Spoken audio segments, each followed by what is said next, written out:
Welcome to Dolby Creator Talks. This is a show about how artists use technology to tell their stories, and I'm your host, Glenn Kaiser. We're continuing our coverage of this year's Academy Awards, and today we welcome Adolpho Veloso, the cinematographer of Train Dreams. If you haven't seen the film yet, it's a poetic and visually gorgeous portrait of an ordinary man reckoning with his place in the world during a period of great change in early 20th century America. The film has been nominated for 4 Academy Awards, including Best Picture and Best Cinematography. To be honest, because of the subject matter of the film, the time period, and the natural beauty of the Pacific Northwest location where the film was set, I was a little surprised to find out that it was shot digitally, entirely on the Alexa 35. So that's where I wanted to start today's conversation. Here's Director of Photography, Adolpho Veloso.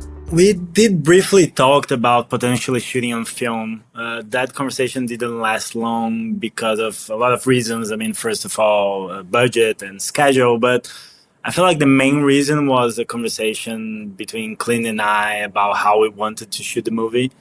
And we really wanted the movie to feel as grounded and naturalistic as possible. And even though that seems weird to think, okay, how digital can feel more organic than film, the thing is that we wanted to shoot with natural light only, for example. And that's really tricky to do when you're shooting on film, especially for night work.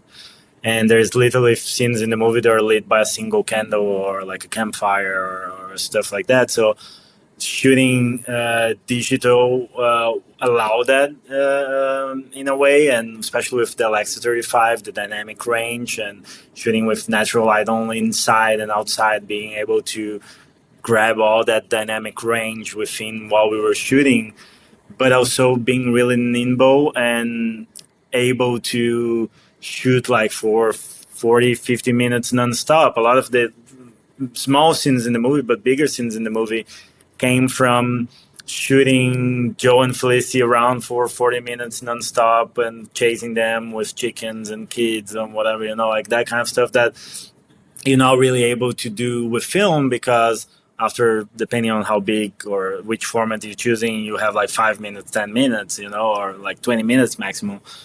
So a lot of those things were kind of more important for Clint and I, thinking about also the freedom for the actors. Shooting with natural light allow them to inhabit those spaces, to move around, to actually like keep shooting and not worry about like changing sides and moving the C-stands around and all that, kind of like keeping that fluidity, to grab that magic between the actors and those emotions was somehow more important to this movie. I don't think there's a right or wrong or reasons to do that, but for this movie, we felt that was the most important thing to chase, to make sure that even though it was a period movie, we could, as an audience, connect to the story the same way we could do with something that felt more grounded in a way.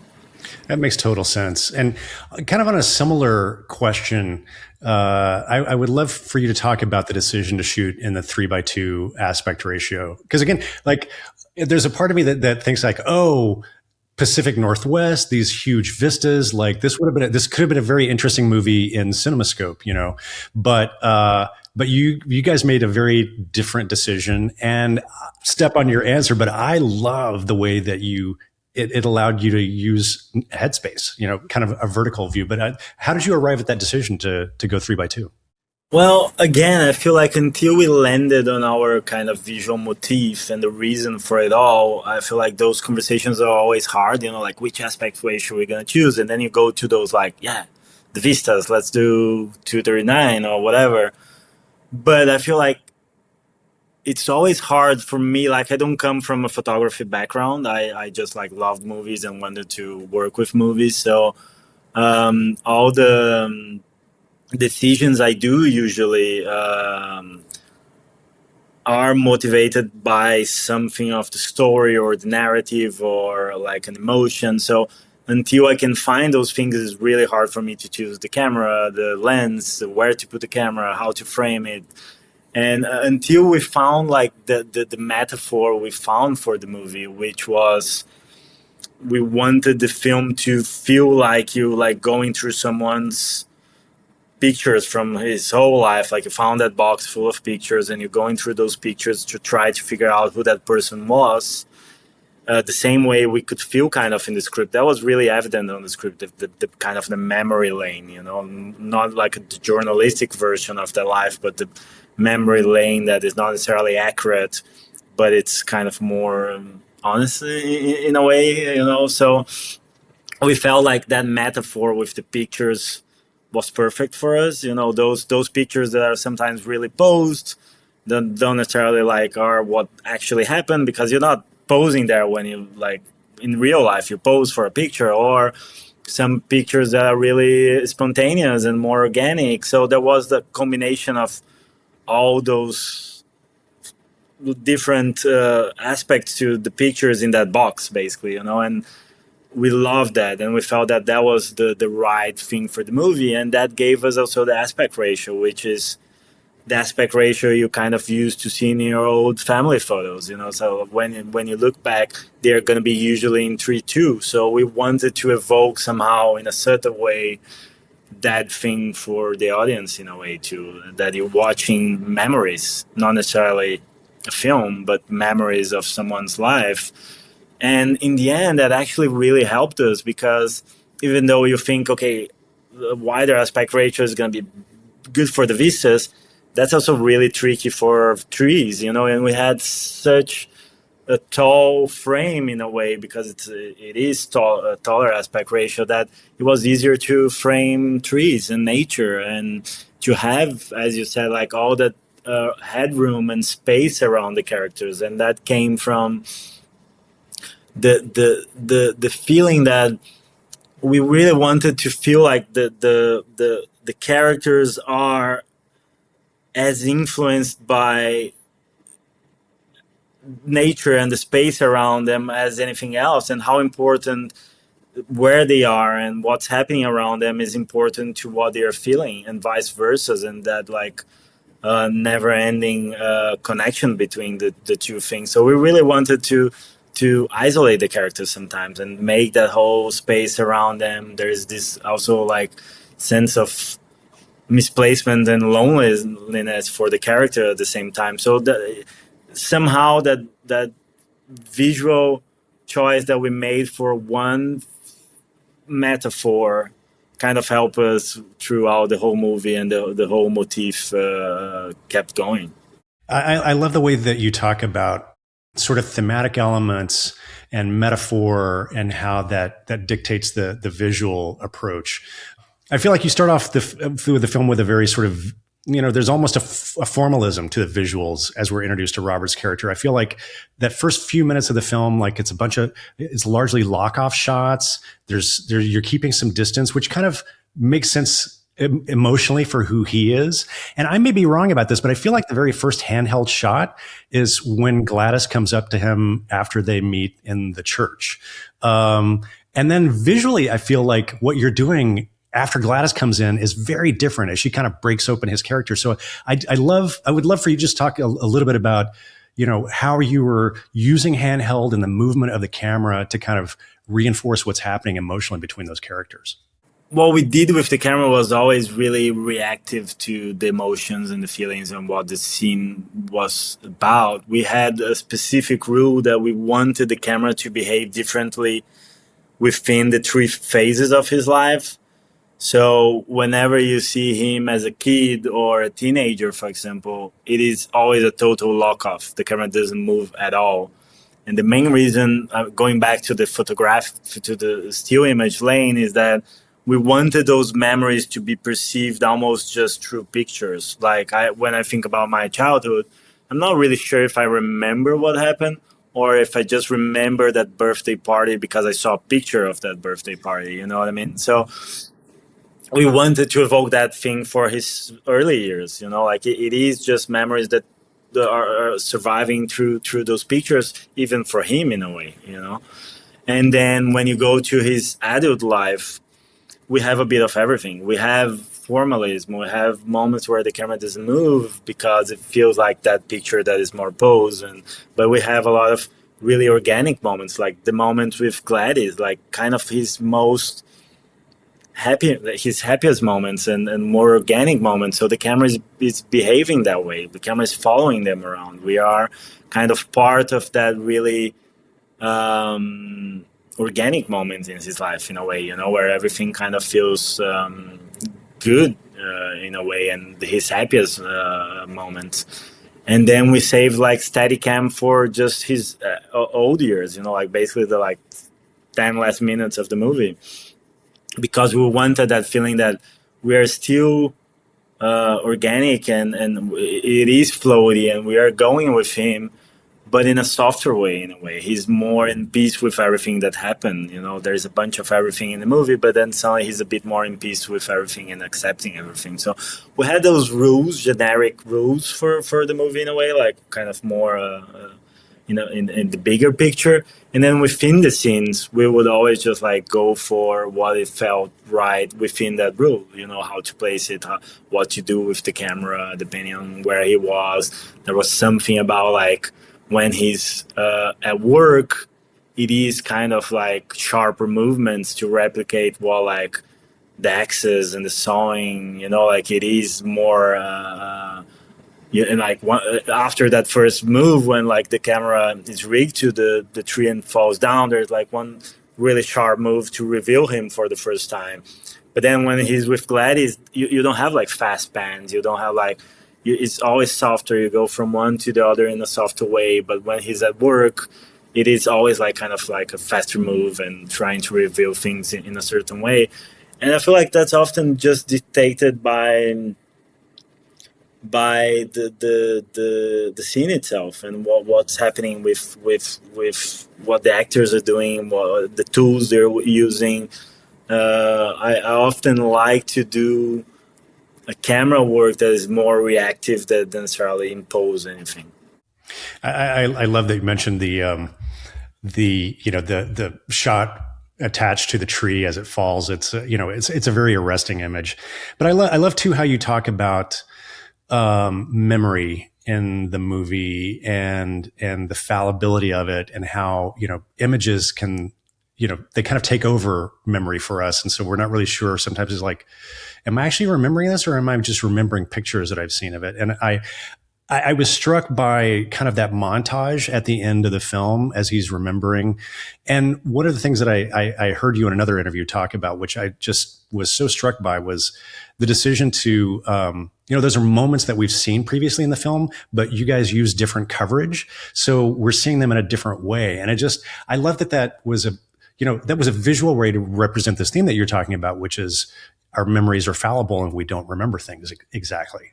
Yeah, I thought that's 100% kudos to Parker Laramie, the editor, that with Clint, they found this. And it is so, I love that so much too, that like all that ending montage and all those moments are actually different takes from everything that was used in the movie to convey that idea that memories are a different version of what happened, because they are not just like what happened, but they are an interpretation with who you are today of what happened back then. So there is an example, which is like the scene where he's like going away for work for the cut, and it's basically the last time he see his family, but he's trying to say like goodbye to the kid, and for most of the shots, the kid didn't care at all, and it was just like walking away. And we realized, like Clint realized, that was super strong too, like for you, it's a really important moment. Like you're going away for work and you're like trying to say bye to your kid. And it's really important for you because you're not going to see your kid, your 2-year-old, for, I don't know how many months. But for the 2-year-old, not necessarily, because they don't understand necessarily the whole complex of that. So the kid just like runs away. So during the scene, he's just frustrated because the kid just went away. And then in the ending montage, they used the take where I think it's the only take that the kid actually reacted to him showing a flower. And they used that little moment, and it's just so beautiful. I think they did such a beautiful thing, which is, in a way, he remembered it in a sweeter way than what actually happened. Like his memory of it is not necessarily what happened. Is a better version somehow, and some memories are worse. So depending on what happened, you might remember it in a different way. It's so clear that, you and Clint gave so much thought and put so much time into figuring out sort of visually how you're going to represent these ideas. So I'm kind of curious to hear you talk about your prep process. How much time did you have before the shoot? How did you spend that time with Clint? What were the sort of the major decisions that you felt had to get sorted out in that period? Well, one of the amazing things of like collaborating with someone again is that I was lucky enough to read a lot of drafts of the script, and not when we were not even about to shoot it. Like drafts that he would send me, like just as a friend. Let me know what you think about it, and I had enough time to digest the story and those emotions before I had to think about how to shoot it, or before I had to think about how to solve problems, because often that's what happens, right? You become attached to a project, you land in pre-production, and you're basically just trying to save problems. Where are we going to shoot that? What's going to be the crew? How big is going to be the crew? What camera? Whatever. And it is overwhelming, because then you're just doing choices based on things that you don't even know necessarily yet. So it was good to have the time to, when we were having those conversations, to deeply know the story. And I feel like this is a privilege. It's not always possible, but I would always fight for it. So you have the time to digest everything and to be creative before all the real world impositions frustrate your dreams in a way.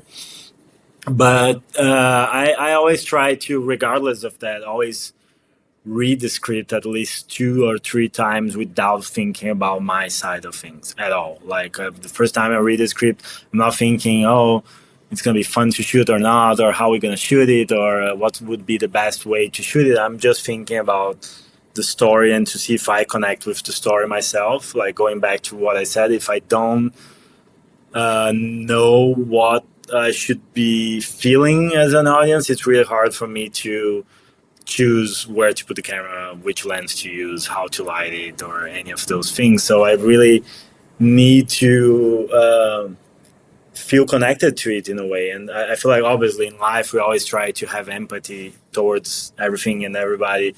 But I feel like if you don't have a generally connection with some teams in there, it's really hard to make it yours too, in a way.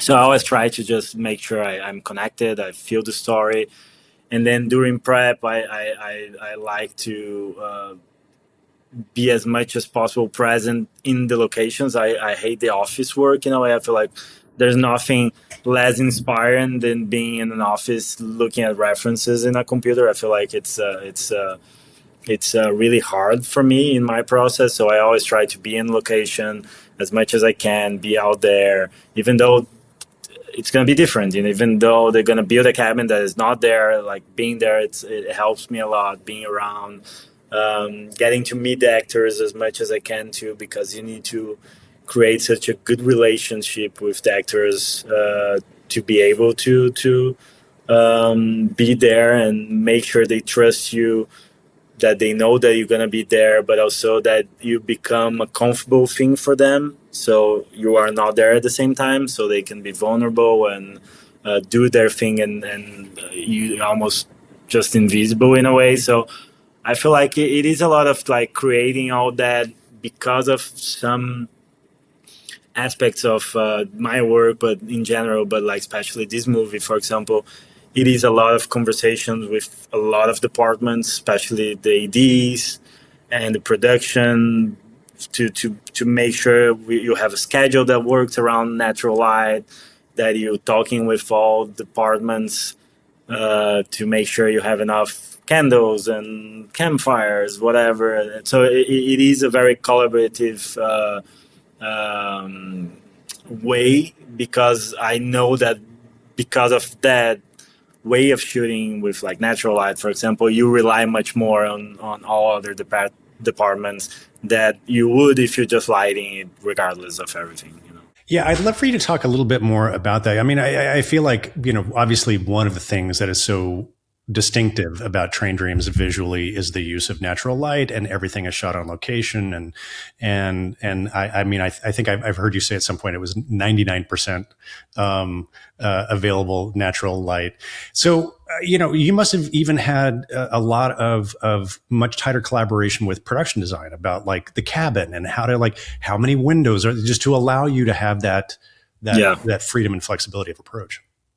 Yes, definitely. And I was really lucky to tell you that we had the best production designer ever, Alex Schaller. She did such an amazing job that it was kind of like I always say that like my job was so easy in this movie at the same time because like it was an amazing script, the best cast ever, the locations were amazing, everything that I was seeing from like the sets and the production designer and the costumes, Malgosia, so the costume design, everything that they would put in front of the camera was so perfect that I could literally just like throw the camera randomly and would be kind of a nice shot in a way because everything in front of the camera was beautiful already. So it was a close collaboration, especially with Alex. Like she built all the sets on location, which is not always the case, and that meant that we had also another privilege, which was like, okay, where are we gonna place the cabin? But not just that, but like how are we gonna orientate that in a way that it's good for lighting. So we could choose the orientation thinking about, okay, where the sun is going to set, where the sun is going to rise, and what the sun is going to do here. So where to place the windows, how many windows to place on this side, how many windows to place on the other side, and what, like, I mean, the fire tower, she also built that. And we were trying to find a location that she could build it facing the sunset because the scene in the fire tower was basically a sunset scene. So all those things that you get from a good collaboration with the production designer, that I feel like honestly, like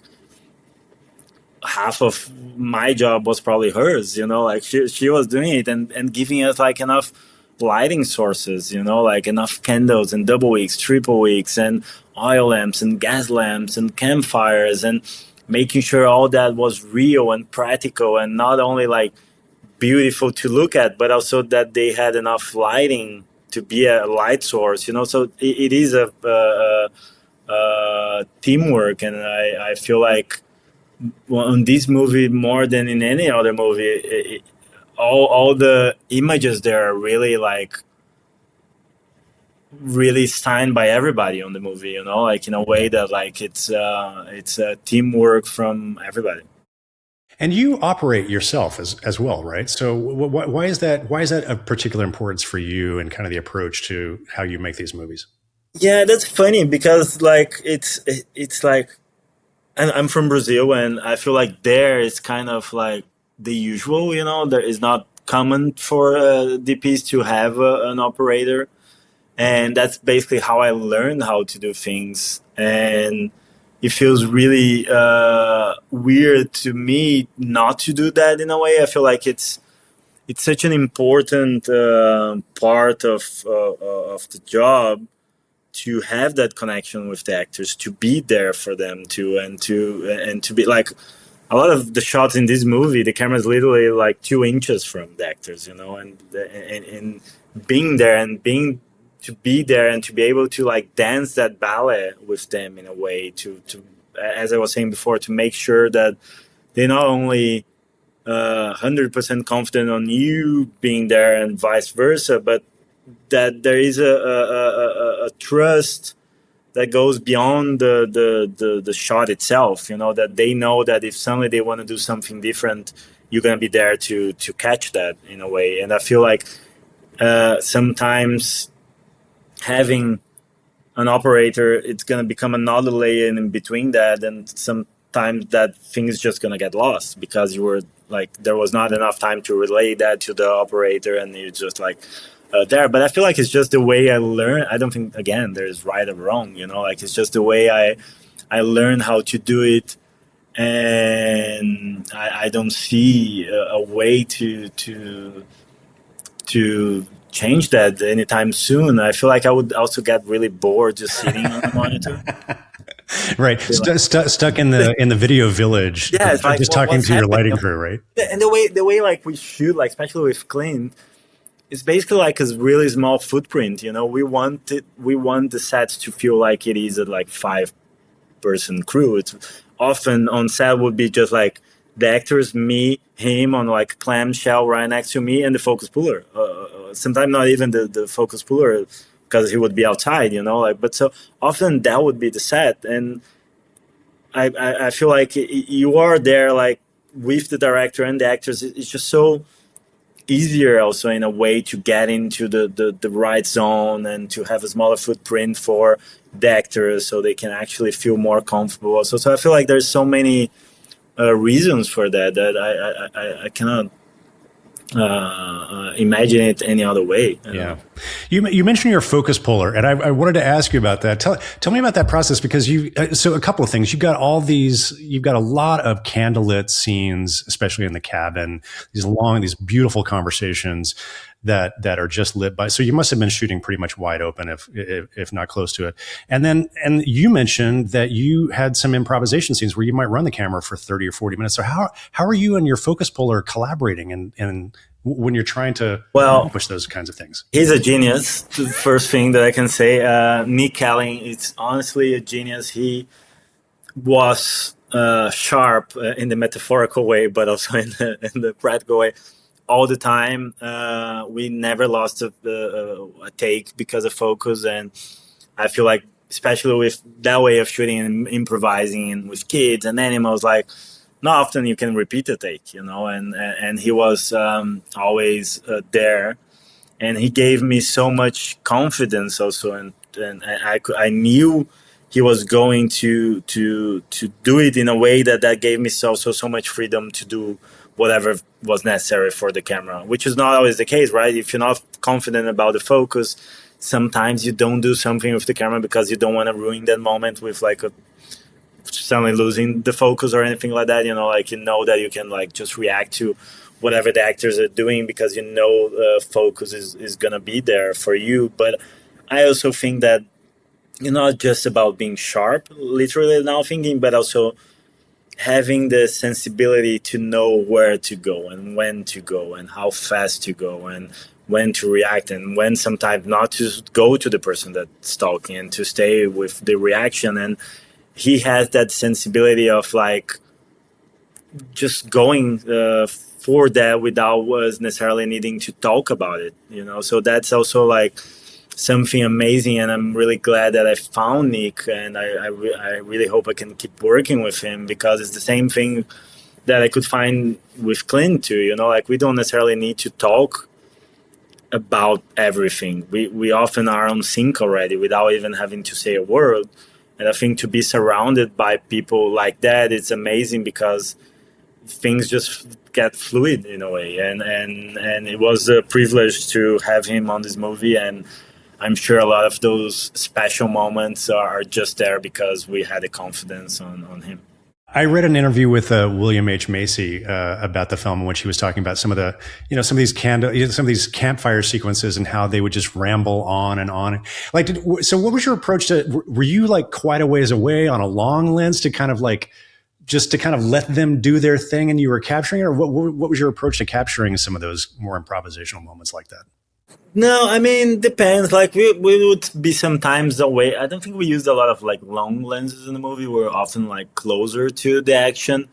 But again, with a smaller footprint, a lot of times just me there with a camera, so it's not like a big whole setup around. I also have a camera that is just a handheld camera. There's not an easy rig. There's not a bunch of stuff. So I think Will mentioned a few times like how he jokes about it, like how he just realized we had a cinematographer at like week 2 or something like that because I was basically invisible. And I feel like that's perfect because that's exactly what you want to be in a way, like you want them to have the confidence that you are there grabbing everything they give you, but not really necessarily knowing where you are, because then they're not like worried with the camera. They're worried with each other and the character, but knowing that you're there to capture whatever they give you. So I was just trying to be there and react to them. And because of the way it was lit too, I feel like often by a campfire, the fall off of the light is also like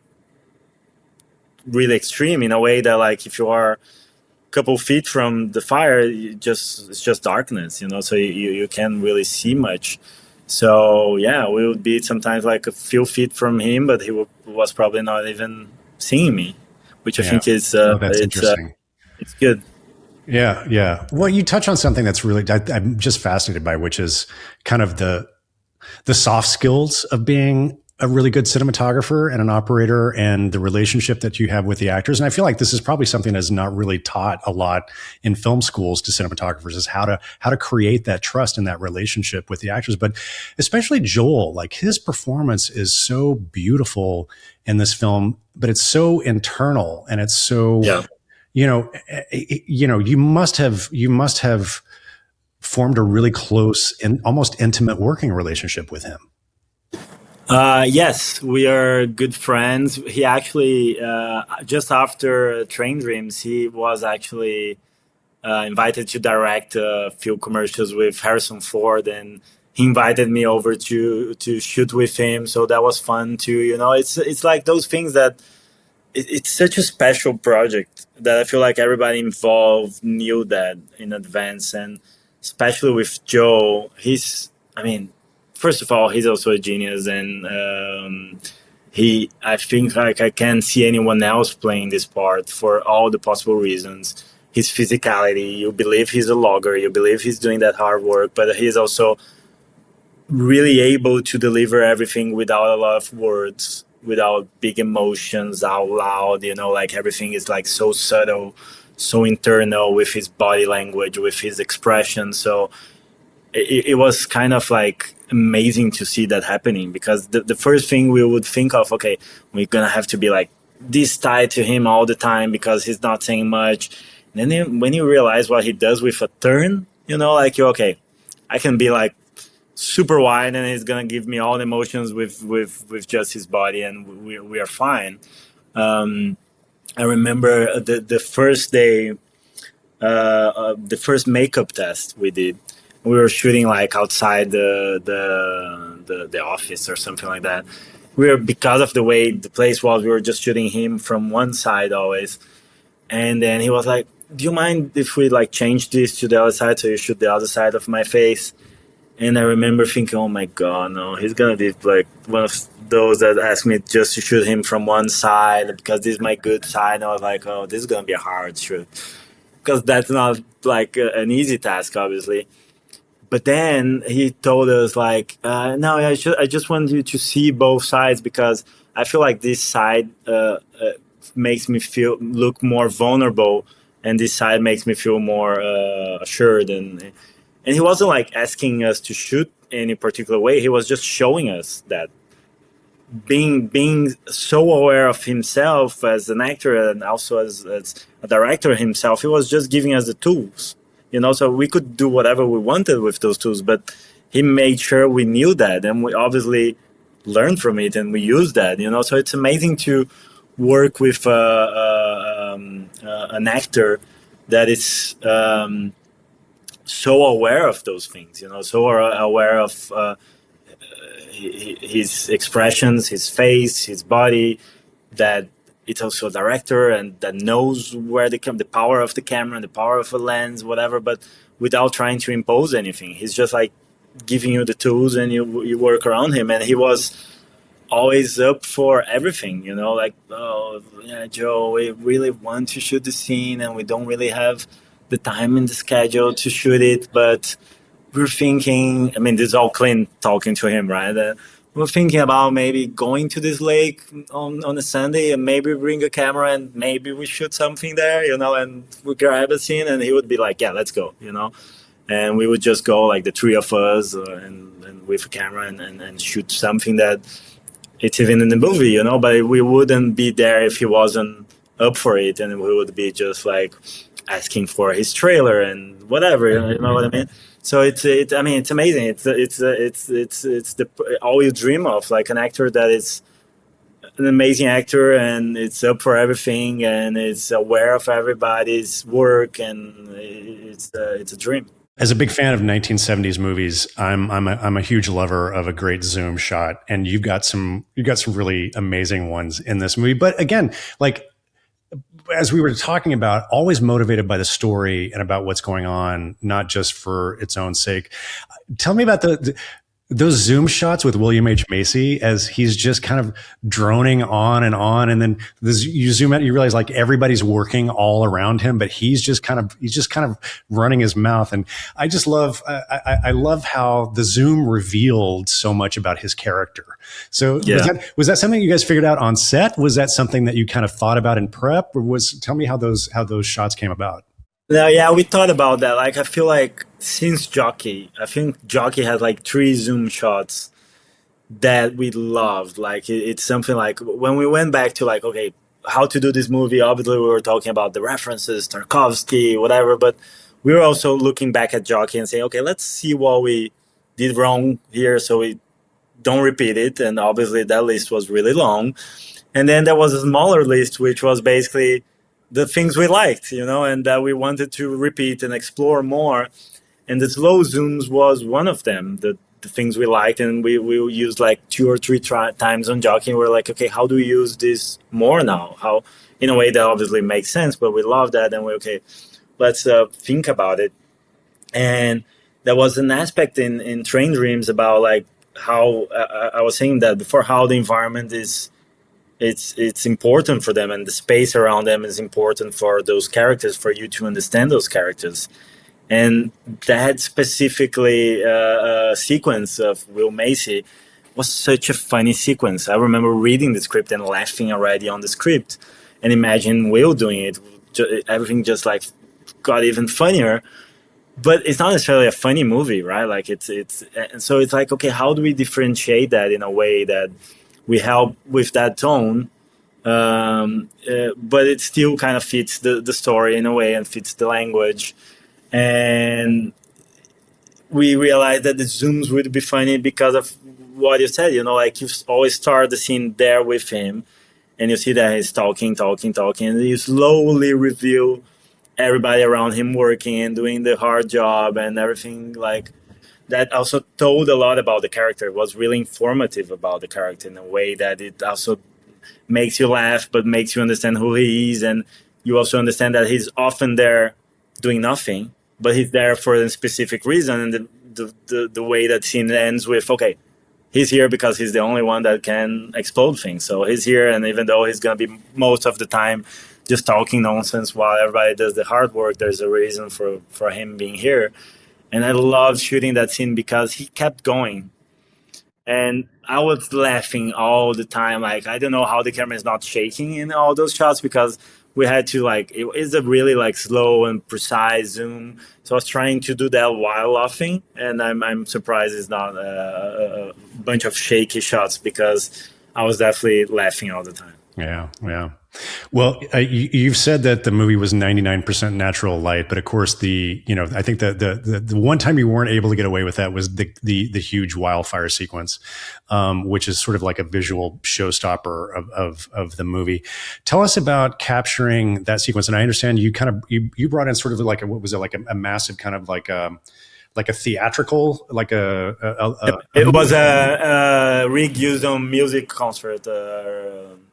Festivals and rigs.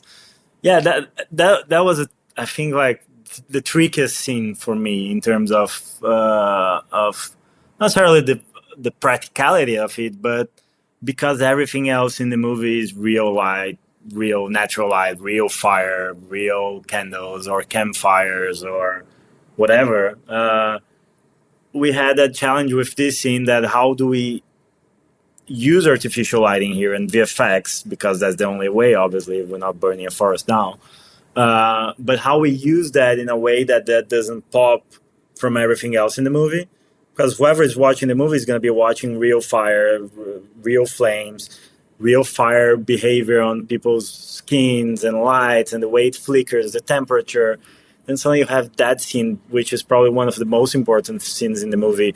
And the last thing you want is the audience looking at the fire and thinking, you want them to be involved in what Joe is feeling, what Robert's feeling. So it took a lot of like testing and prep and testing and work during prep to figure out what to do.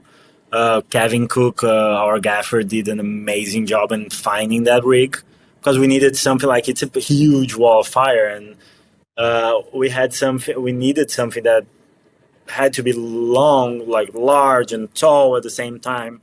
That would also have like different lighting setups so we could replicate the way the flames would change, and that we could deliver not only like a good lighting for their faces in the forest and that everything felt good lighting wise, but also that would be something easier than for VFX to paint out and kind of put the fire on top of it.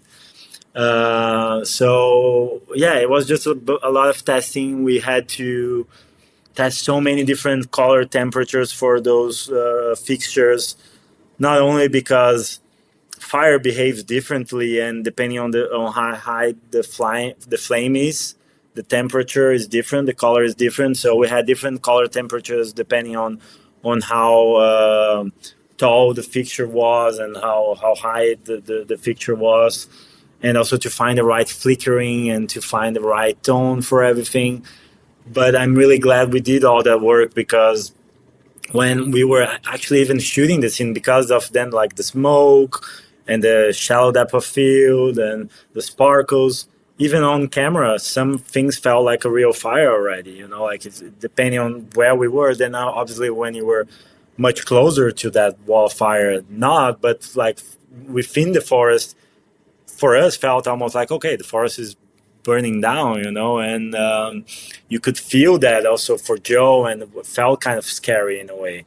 Also because we went to a location, a forest that had been burned in a real fire like a year prior. So all those trees were actually dead and burned, and there was ashes, and kind of nature was kind of dead there. So everything felt really real and apocalyptic in a way that it was really interesting to shoot, and I'm really happy with the end result. I feel like what VFX pulled out to, it's amazing. We were really worried, like we didn't watch any movie fire as a reference. Like we didn't want to do the Hollywood version of that. We wanted to be as respectful as possible to, I mean, people that faced fires, and also to be as naturalistic to fit the movie. So we were just watching footage of real fires to try to figure out how to replicate that the best way and which elements to deliver to post production, and they did an amazing job. Yeah, yeah. And again, just the lighting and the cinematography, so like, you know, so closely and well echo the themes. I feel like one of the only high noon, you know, direct overhead, brightly lit, not lit, but bright scenes in the film is the next shot after that, which is, you know, Joel comes back to the burned out, you know, remains of the cabin. And it's just so, it's such in contrast to the look of the rest of the film. It's just emotionally devastating. Yeah, I mean, going back to what I was saying about the memories and how we wanted the movie to feel like you're watching someone's memories. We always wanted that scene to feel like the harshest memory in his life. So in a way, everything you see with him, with the family in the cabin and around the cabin, or like Joe and Felicity, almost everything is shot on, again, like the blue hour, magic hour, sunset. So everything looks maybe more beautiful than what actually happened. Because that's the way he remembers it. Exactly, because we remembers it in a more magical way, in a sweeter way than necessarily what happened. But then that one memory, the first time he sees his house and he realizes that he lost everything, that is probably his harshest memories. And then that's the first time in the movie that you see a bright sun and harsh sun, and it looks completely different from all the scenes that you saw in that same place. That place suddenly looks different and feels different. So we were just trying to evoke that memory lane all the time on how we perceive things, and how things are different from uh, we we remember things, not necessarily the way things actually happen. What's your involvement with the grading process? Your relationship with the colorist? Because obviously, as great as you can prepare, this stuff doesn't come out of the camera always exactly the way you want it to. So, talk about that finishing process. I'm always super involved with grading. I'm really lucky to work often with the same colorist, Sergio Pasqualino, also from Brazil, longtime collaborator. He's a genius. He did amazing movies like City of God, So it has always been a dream to work with him. And I've been working with him already for like, I don't know, 10 years. And I'm always really aware on set already of what he can do and how much better he's gonna make everything look, but not like in a beauty way, but like to make it feel even better. And I never use any LUTs when I'm shooting. It's just like the regular 709 on camera. To make sure of what I'm actually capturing and not be deceived by any looks. What we actually do when we're grading, we often look at that 709. We look at the image shot from the camera, and usually it's just a version of that. It doesn't never goes completely different from that. What I love about his work is that he's able to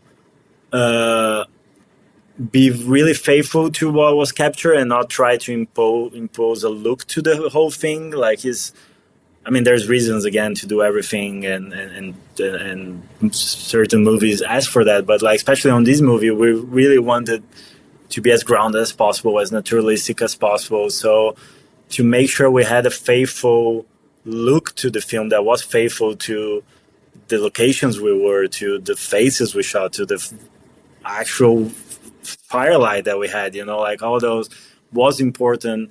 And he does an amazing job on keeping that in a way and just bringing texture to it and making it like a better version of that.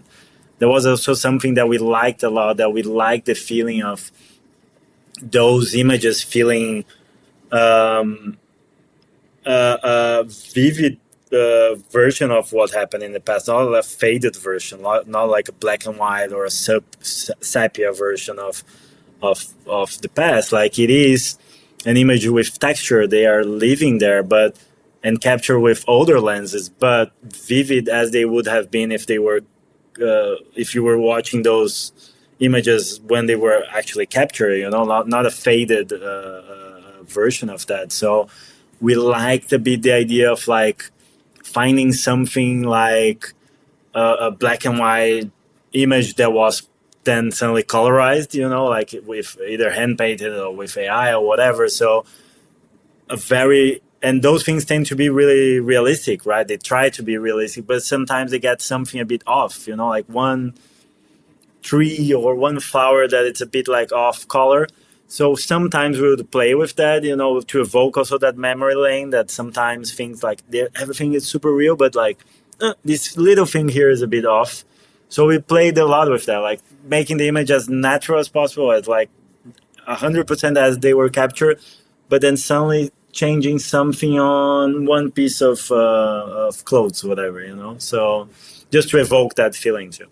Adolpho, thank you so much for coming on the Dolby podcast today to talk to us about Train Dreams. Like I said up top, I've been looking forward to having this conversation with you for a while because I really love this movie. It's so beautiful, and just congratulations on your nomination. And it's a great achievement. Thank you very much, Glenn. That was a pleasure. Love the conversation, and thanks for having me. Many thanks to Adolpho for joining us on the podcast today, and an extra special thanks to our friends at Netflix for helping us put this conversation together and for providing those clips. Be sure to check out Train Dreams, now streaming on Netflix in Dolby Atmos. We have links, as always, in our show notes. And as I mentioned up top, this episode is part of our ongoing coverage of the 98th Academy Awards, coming to you on Sunday, March 15th from the Dolby Theater in Hollywood. As we do every year, we've been hosting many conversations with nominees in the sound, cinematography, and original score categories, with even more on the way. So be sure you are subscribed to us here at Dolby Creator Talks. You can find links to our show on all the major podcasting platforms, including the video version on YouTube in our show notes. Or you can simply search for Dolby wherever you get your podcasts. If you're curious to know more about what we do at Dolby Creator Lab, head on over to dolbycreatorlab.com. There you'll find information about all of our programs. You can access the entire library of episodes of the show, and you can sign up for our mailing list. Until next time, this is Dolby Creator Talks. I'm your host, Glenn Kaiser. Our producer and editor is Michael Coleman. Our executive producers are Amanda Schneider and Jack Ferry, with additional editing by Matt Nixon. And our production coordinator is Karen Kahn. Thanks for joining us.